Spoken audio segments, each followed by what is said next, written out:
Hello, everyone. Let me first check that everything's coming through. You can hear me, Laurie? Yes, you're good. Okay. Thank you. All right, great. Terrific. All right, happy to be here and talk about my work and maybe some things that you can use in making maps look nicer.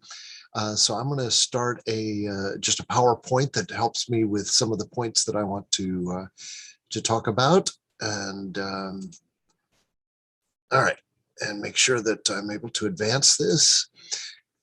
So there's who I am. So I do a wide variety of maps. I do maps for books, maps for real estate, transit maps. I'm the designer of the CTA map. I do all of RTA's maps that show the pace and metro lines in the suburbs. I designed the original Chicago bicycle map back 20 years ago. And because my focus is good-looking maps for publication, I maybe make different calculations on what's worth redrawing than some of you would in my position, because of course I'm talking to Chi Hacknight, right? Not to the Cartographers Guild with pen and ink and or scribe coat or even Adobe Illustrator. And so I'm going to talk about this kind of workflow that is a hybrid between the power of GIS and the elegance of illustration software. It is the workflow that the vast majority of us who are commercial cartographers now use. Here's just a couple more examples of my work. So for a book on Ireland a century ago, another one for the Encyclopedia of Chicago showing the spread of the Great Chicago Fire that we just commemorated 150th anniversary of last October. I mentioned that I was the designer of the CTA map, not only the train map that's become iconic to the city, but also, of course, the bus map, that the system-wide map that helps people to get around. And do this kind of work for real estate clients. This is a few years old. I think that Beltway has been completely finished now. So because I do maybe a third more of my work has to do with Chicago, I maintain several base maps that I can reuse over and over for different clients. So I have put together one painstakingly built a map that shows the footprint of every single building downtown. What you see on the left is actually a version of it that also shows the pedway and the building cut-throughs that are available. And I have that up on a little hobby website called chicagoinmaps.org. At the right is a base map that I built 20 years ago showing every single street in the city.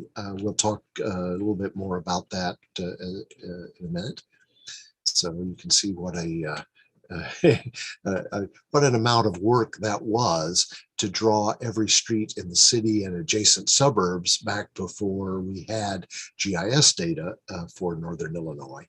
But this was what we had to do to get out the first bike map for the city. In fact, here is the bike map that was made using that street map base on which we added the various symbolizations for different kinds of bicycle facilities. This is now obsolete, of course, completely supplanted in both workflow and product by a different way of doing this. But I still am able to use my street-based map to do things like the publications for Open House Chicago, showing the various buildings that can be visited for architectural tours in October. Chicago Architecture Center still has this event, although last year, unfortunately, they did not do a publication, instead choosing just to do online maps. And so those I'm not involved with. But what I do, unfortunately, pretty much every week is to, as we as we say with a bit of dark humor, update the bodies. So one of my good clients, I wish they weren't quite so good, is Chicago CRED, one of the violence prevention organizations that is working hard to cut down the shootings and killings really all over Chicago, but very much concentrated, as my maps show, on the west side and the south side, especially the far south side. So by using my Every Street base map, I am able to pull in from the city's data portal the shootings and homicides whenever I need to. And with just a few minutes of work, I can throw these squares representing shootings or fatal shootings in red on top of a good-looking street base map. And we have various other information in there, including community areas, police districts, police beats, the locations of some of these street violence interrupter organization offices. We do analysis of hotspots and other things as the Chicago CRED tries various things to actually get folks out on the street to quit shooting at each other. But the point is that this hybrid workflow lets us get pretty good-looking maps of a pretty depressing subject in a hurry so that these can be updated daily or weekly as we need them.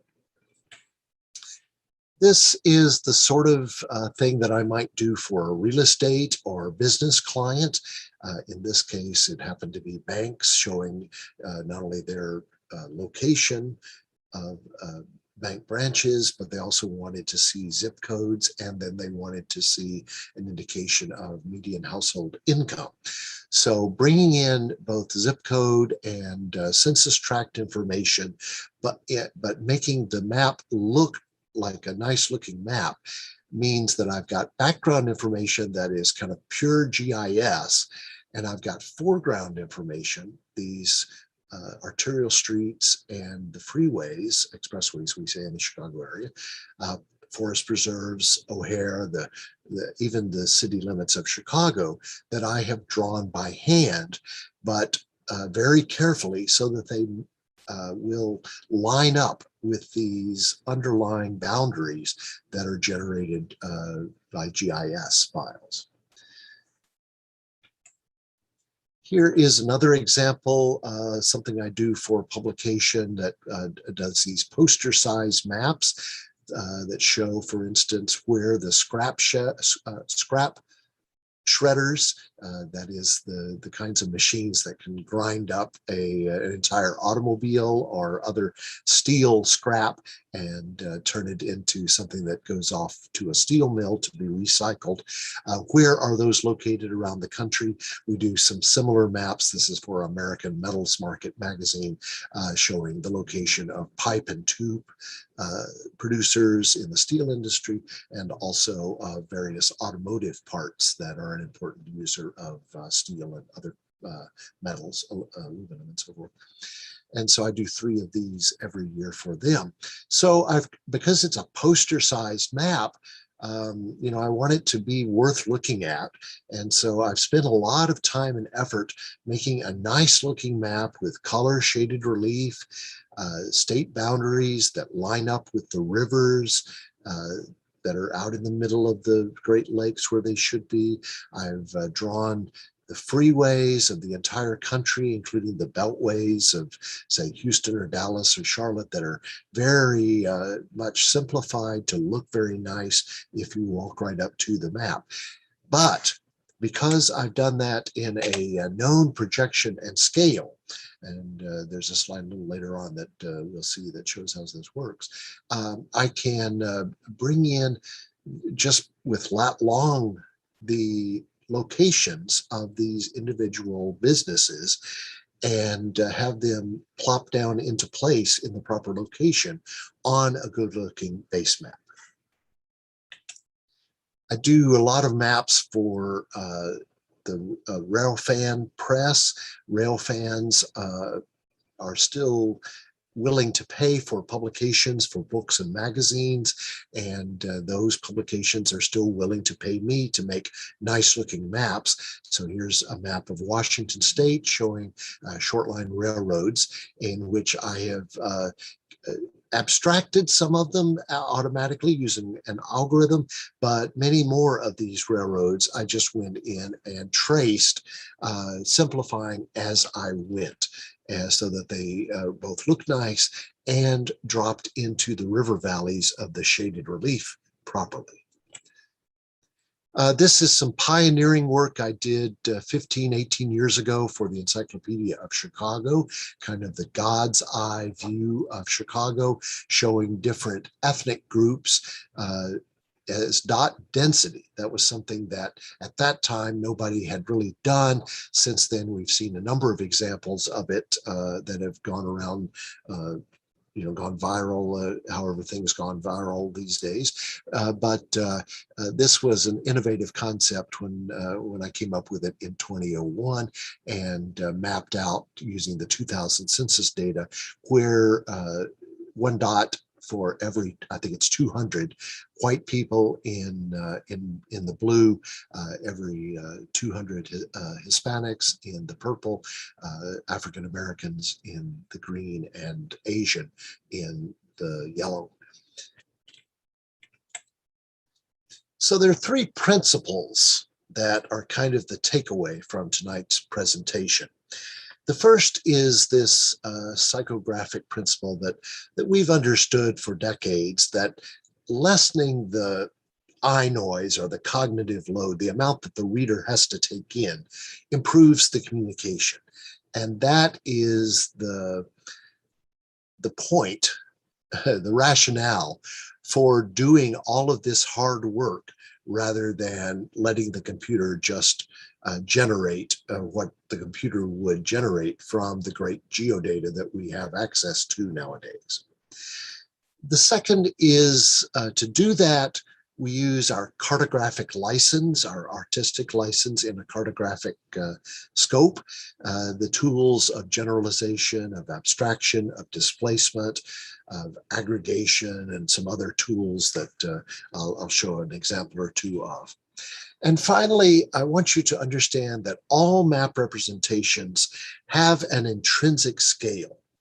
For the most part, when we talk about the kind of geodata that we can get at the housetop or the neighborhood or the county level, it is the level at which the data was digitized. So if you know that somebody was digitizing from 1 to 10,000 scale aerial photography, that is going to have an amount of detail in it that was visible to them at that scale. So you probably will not be able to see the individual terraces or downspouts that something like LiDAR data might actually be able to come up with. But you will see the garage additions separately from the house shape as it's been digitized. And so all I'm trying to say is that all of the geodata that we are able to make use of has this kind of intrinsic scale.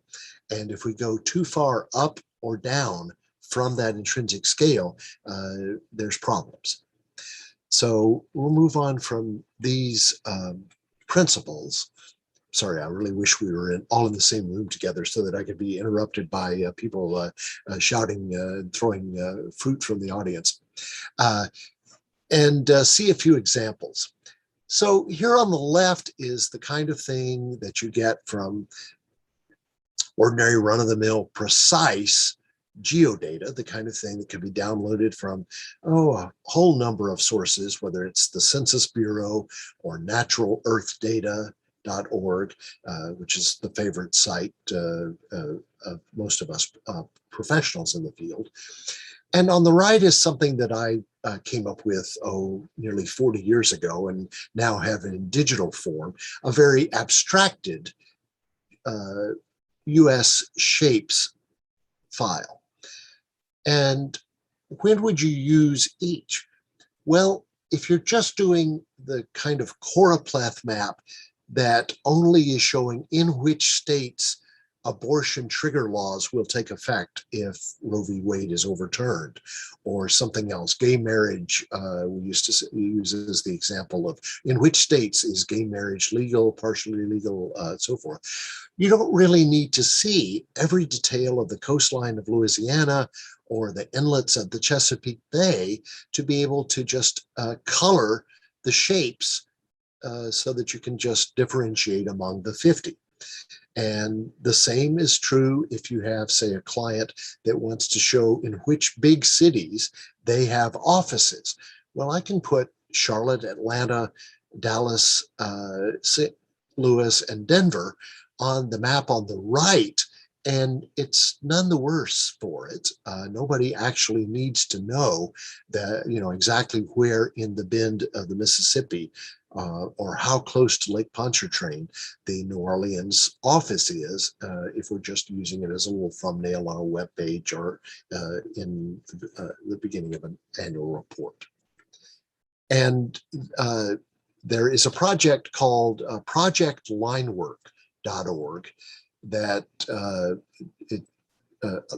would allow you to actually use these abstract state shapes that I created, as well as some done by some other cartographers in your GIS workflow if you want to. So check out projectlinework.org, originated by my friend Daniel Huffman, who's up at the University of Wisconsin-Madison.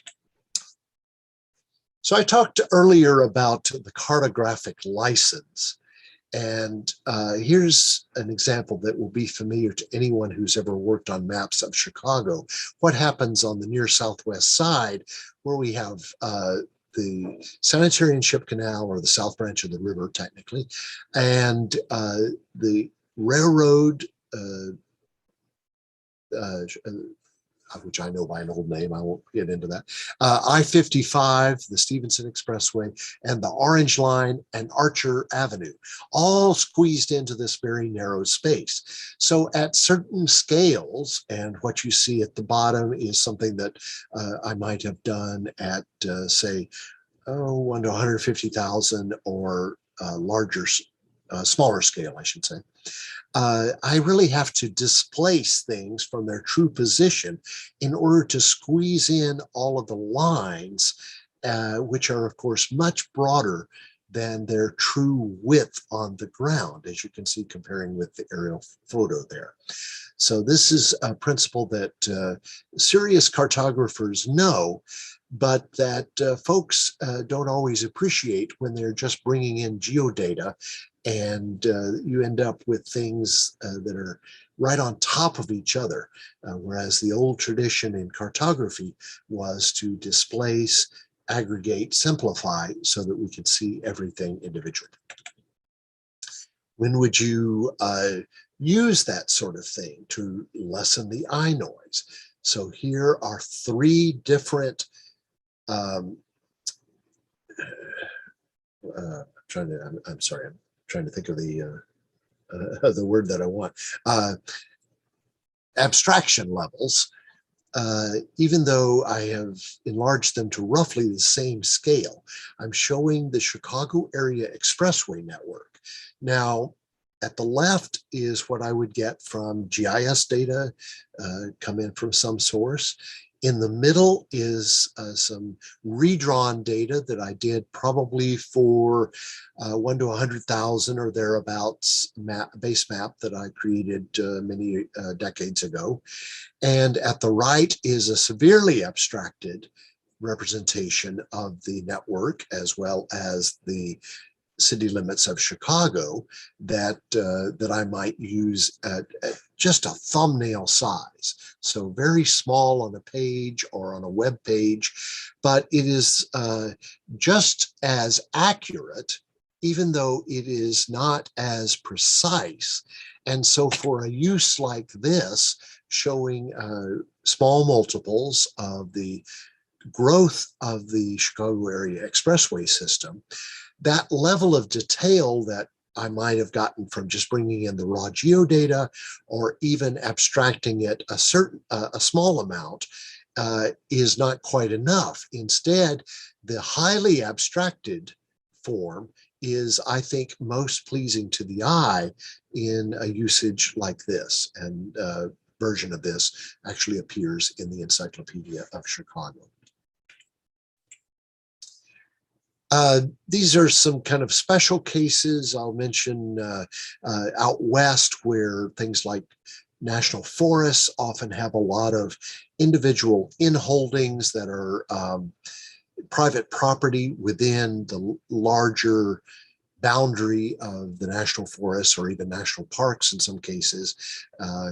It's often very useful to abstract those if what I'm creating is on the scale of more or less a highway map, as you see on the right.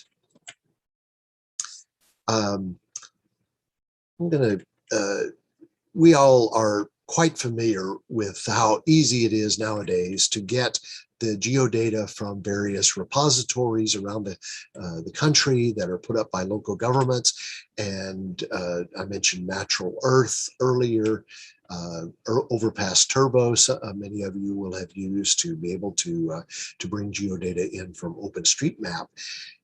And how really dead simple it is now to create this kind of map of the Golden Triangle area of Pittsburgh by just having the computer bring in these various geodata sets. But is this publication quality, or does it need to be turned into something like this with a certain amount of retracing? Are there algorithms that could do some of that retracing? Well, the algorithms, the short answer is not yet. The algorithms are pretty good on things like water, natural features. They could probably do the parks, but things like those freeway interchanges or even the downtown streets, it is just less frustrating to spend the 45 minutes needed to just quickly trace them in Illustrator, and then using the plugins that are part of my workflow now, the map publisher plugins for Adobe Illustrator, I can actually turn those back into GeoData if I wanted to and give them attribute information. Here's another kind of hybrid workflow done for the Bloomington Normal bus system called Connect Transit. I brought in from county data all of the side streets, and so, but the freeways nearly always benefit from just tracing and then throwing away the underlying dual line work, or the way that they have created the various interchanges. And so that almost always benefits from redrawing. But the side streets needed no such work. And then I could fit the bus lines onto those ordinary side streets or arterial streets to create this system map of Normal and Bloomington. So I mentioned earlier the scrap shredder map, and here is the kind of spreadsheet that the client will send me. It already has lat long, or if it doesn't, I can get that pretty easily from the centroids of those zip codes. Actually, that was how I generated the lat longs that you see there on the right. At the scale that I'm working, I don't actually need the street address, just the centroid of the zip code is perfectly fine. And then on the base map that I showed earlier and talked about, I can drop these generated, in this case, in ArcMap, although I've since shifted to doing this kind of mapping using the map publisher plugins. And then I have a couple of, I call them the registration states. I have Pennsylvania and New Mexico kind of in their own little file, so that I can just put those in as a layer and be able to snap that to my underlying base map and know that everything is falling in the right place. Now that I'm able to do all of that work directly in Adobe Illustrator with Map Publisher, the registration states are no longer important except as kind of a checksum to make sure that everything is projecting as I intended it to do.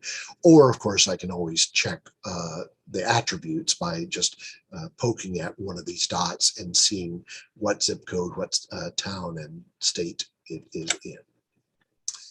I'm kind of rushing through some things because I also want to have plenty of time for questions, but here is a technique or a problem that many of you who have worked with the national hydro data sets will be familiar with.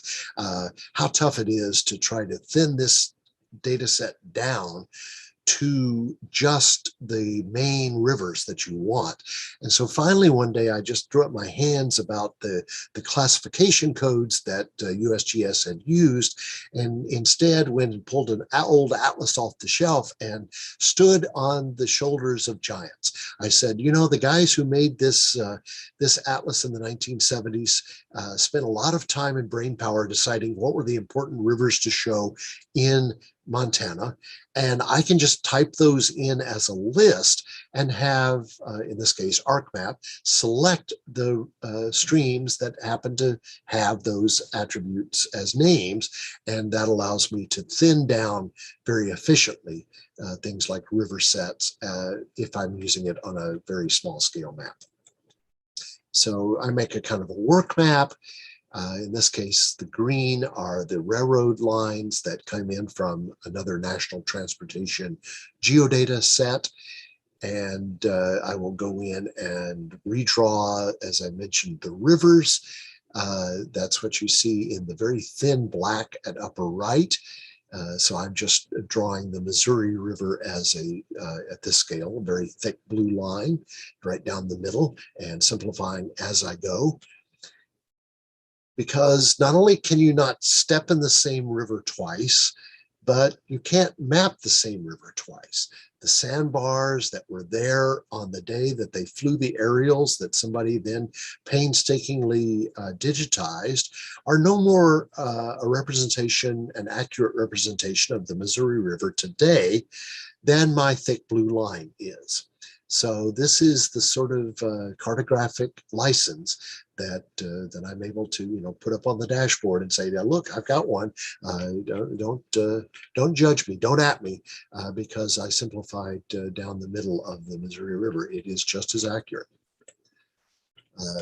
Skim past that. And then I do the same thing for the railroad line. Sometimes I'm able to use some algorithms, but especially out in the flatlands, railroads I want to draw as a series of tangents and sweeping curves. And so I will spend the time necessary to do that so that what I end up with is, I think, a good looking map that also shows the context of why the railroads are curvy in the west and why they are straight and smooth in the east of Montana. This is the RTA map that shows all of the bus lines and the metro lines that are RTA administers and Pace and Metro run. And I completely reconstructed this a few years ago. And so they gave me shape files that I could bring onto a known base map, a base map of known scale and projection that I had previously constructed. But you see, as here in downtown Elgin, the problem of coincident lines, where you have multiple bus lines that are running on the very same street. And so this is a problem that unfortunately computer cartography has not yet solved. It is kind of the last bastion of the thinking cartographer, going through painstakingly one by one, working out which of the bus lines should be on the should be displaced so that they don't crisscross back and forth on each other. We'll see the result in a minute. Fox River, also simplified from the geodata that probably came in from Illinois State Geological Survey. And this is the result, where not only have I carefully displaced the various lines that run out west on Highland Avenue, but where they go through central Elgin on a one-way couplet, I've actually abstracted down to just use a single line rather than a pair of lines, with the note that you see pulled out there, just explaining to the potential rider that if you're looking for the eastbound bus, it'll be on one street, the westbound bus a block over, because at this scale, it's just not possible to show that. Here is Lake Cook Road, showing the same kind of thing. That at the top is the previous pace map, the thick crayon one that was pretty tough to unscramble. In the middle is what I got from color coding the shape files that they sent me, and then careful work, I was able to displace and create ones that are a little bit easier to follow, especially in the 5 colors at the bottom there. I even have worked it out with different line work at different scales. So we do a 2x version of the or sub-regional versions of the pace maps that only cover portions of the metropolitan area. And so if you get the one that shows Naperville and west suburbs, Wheaton will have more detail at this scale than it does at the one that covers all of Chicagoland from Kenosha around to Hammond on a single sheet of paper. All right. I'm going to,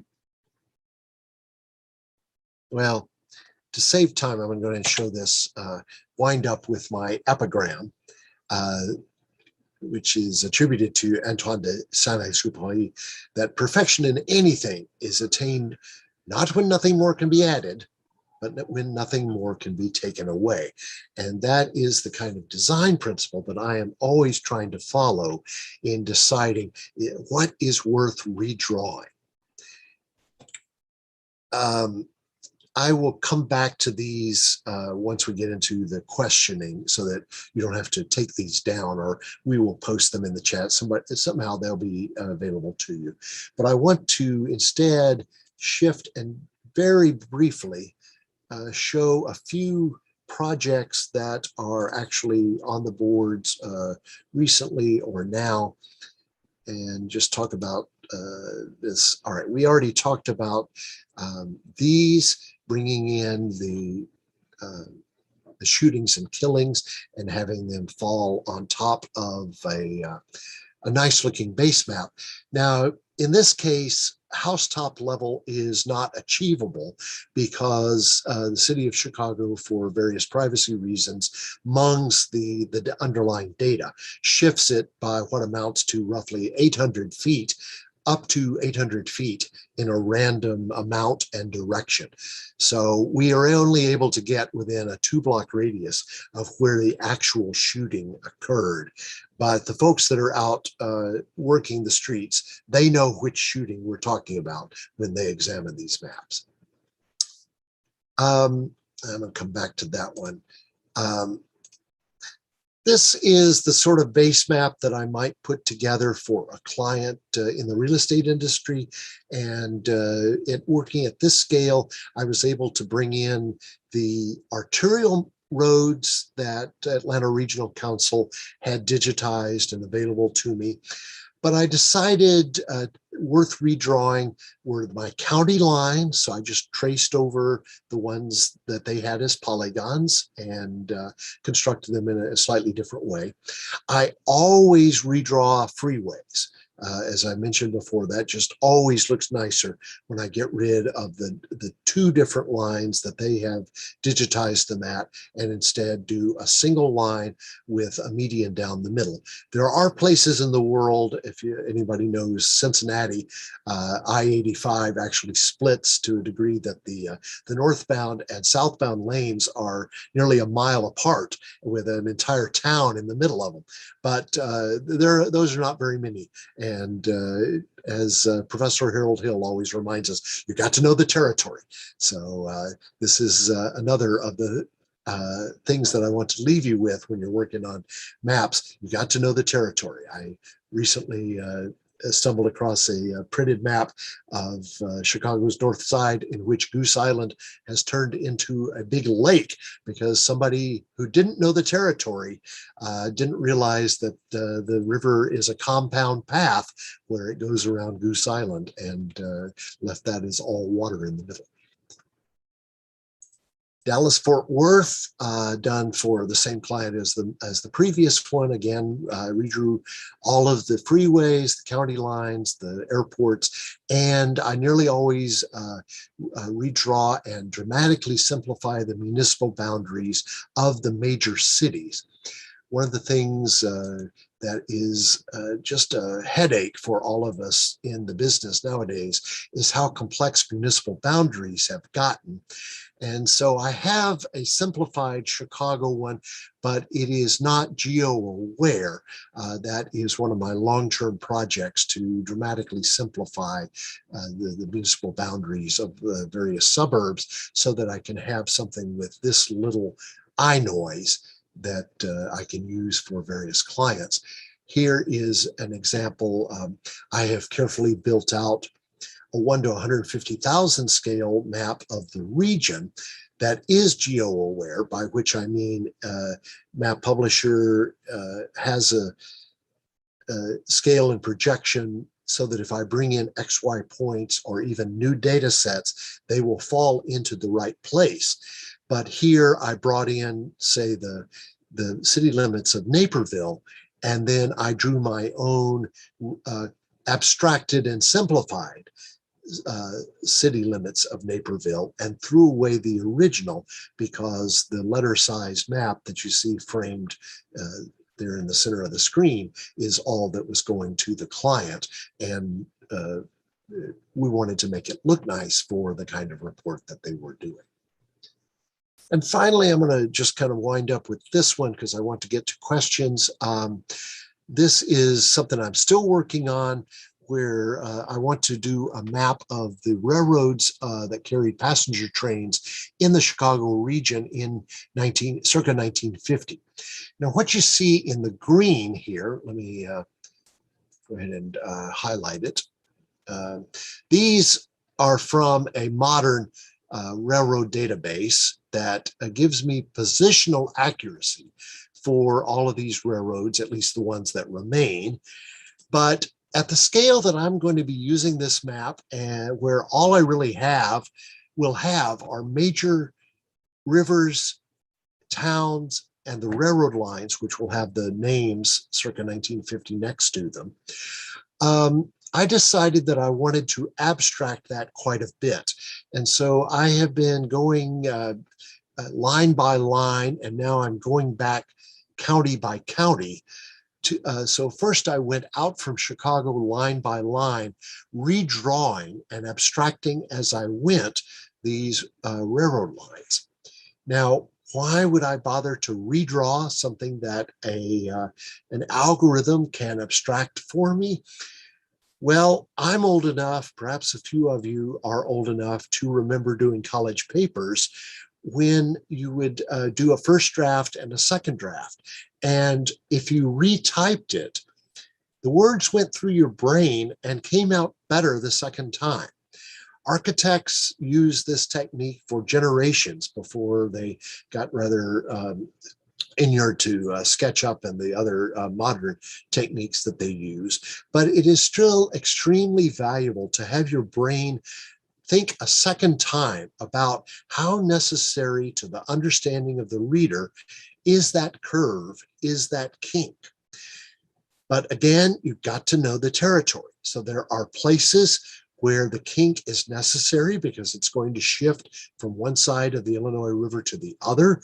And since the river is going to be something that shows, I want I don't want that to get lost or be a mistake on the finished product. And so now I go back county by county. It doesn't take terribly long to just look at 200, 300 counties one at a time and say, okay, all 5 towns within that county have their labels where I think they look nicest.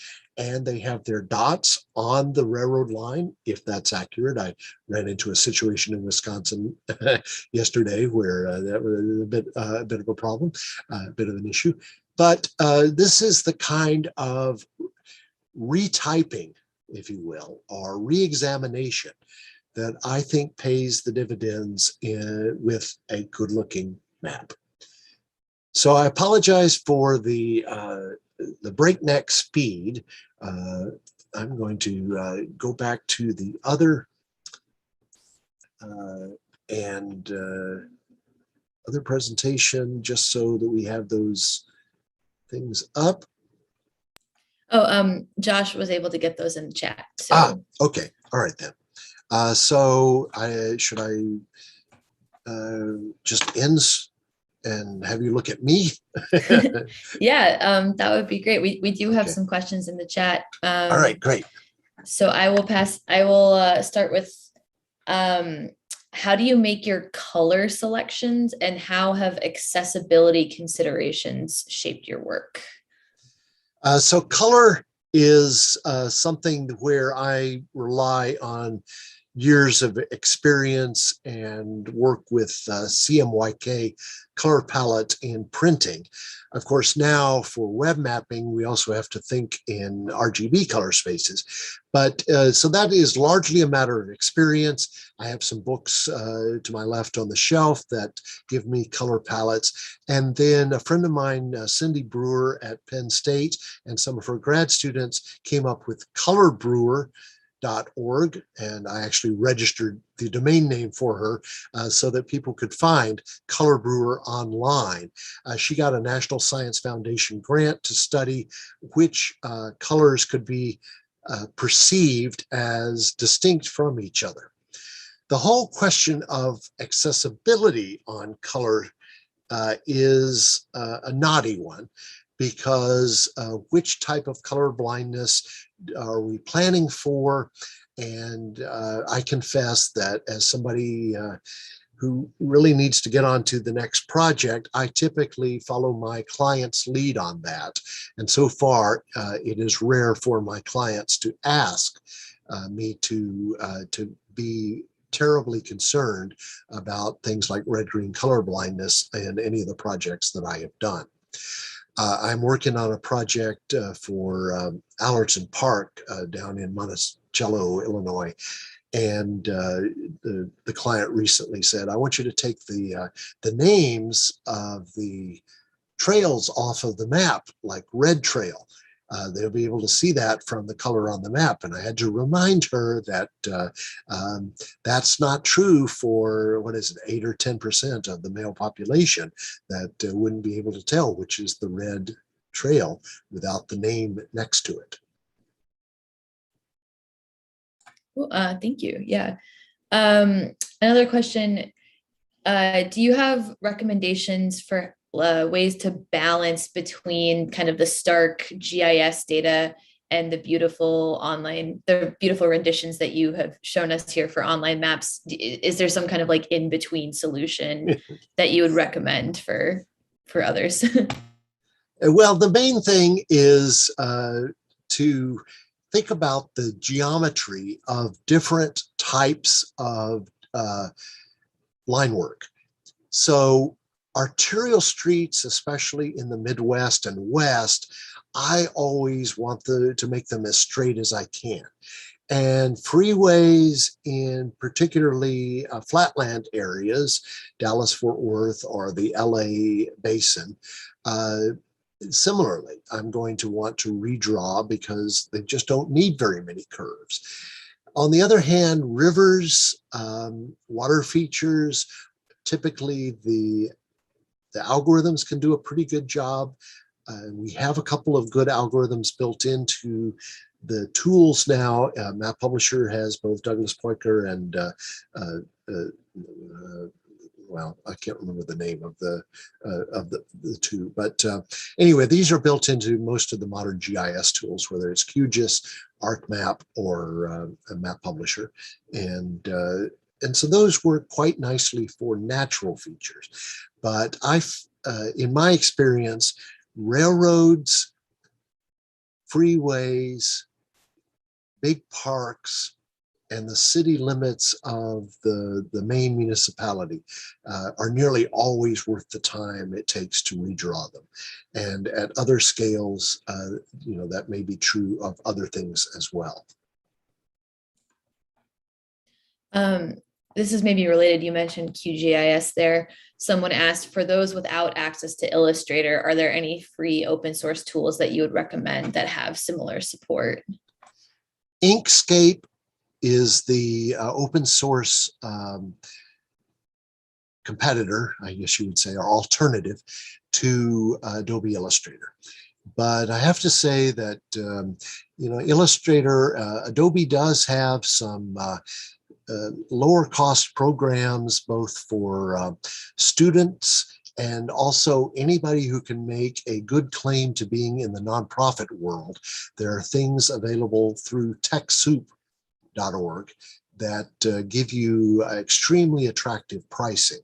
And so at some point, you just kind of have to grit your teeth and say that you're going to use the industry standard for reasons of being able to work with that when you do finally get the job that you're looking for. But the open source alternatives are there. Certainly QGIS for the GIS programs, although again, Esri offers some very low cost plans for individual use as well as for non-for-profits. Another question from the chat. Beyond feature abstraction, how do you consider abstracting the map geography itself? For example, sometimes political maps might show states as hexagons or squares, or the CTA map only showing the lake. So that's a great love, those highly abstract maps. I have a whole folder full of examples and a talk that I gave now 20 years ago to the Mapmakers Conference about highly abstracted maps. I just love those kinds of things. Most people definitely know them through the transit maps. There's even a whole community of us transit map geeks that swap with each other our drawings for different cities. I'm lucky enough to have been able to do the one for Chicago. But yes, I think there is much to be said for highly abstracted maps. Where it's appropriate to use them is just a judgment call that you just have to think about your readers and what they're hoping to get out of it. But I do definitely believe that for things like showing state by state choropleths, not enough people think to go that way, and more should. Don't know if that really hit the nail on the head for what the question was asking. I think okay. That was helpful. Right. I think this will be just our last question, but you mentioned the know the territory. Do you have any tips for making maps of an area that you don't know as well? Tips for making maps of places you don't know as well. Well, getting hold of old paper maps and having them available to consult as you go is tremendously valuable. So I pull maps from the David Rumsey collection in it takes too long to shift back to it, but behind that railroad maps, Midwest railroad map that I'm working on now, I've got a dozen different source materials that are fitted to the geography, including some wonderful maps compiled by the Post Office Department circa 1950, showing the routes on which they were carrying the mail. And that is an indication to me that there were passenger trains on those particular railroads. And then I have the USGS 250,000 scale maps also up, as well as some other things that I'm always consulting. So typically when I'm building out a new project, I may have a dozen different ones that I have brought into Illustrator as background layers and can just turn on and off to consult in exactly the place that I am studying. And then I may also have right at my elbow some old atlases or paper maps. I still have many hundreds of paper maps that I've collected over the decades. But these days, that's not as necessary because so many of those have now been scanned and are available online. I run a little hobby website that I mentioned earlier, put this in the chat as well, chicagoinmaps.org, that tries to link to all of the historic and some interesting current maps of Chicago that are out there on the web. Ones that I have managed to find in places you wouldn't necessarily think to look. University of Wisconsin-Milwaukee has a tremendous map collection by happenstance, a historical accident. University of Alabama, you wouldn't think to look for 19th century atlas maps of Chicago there, but indeed they've had them up for decades.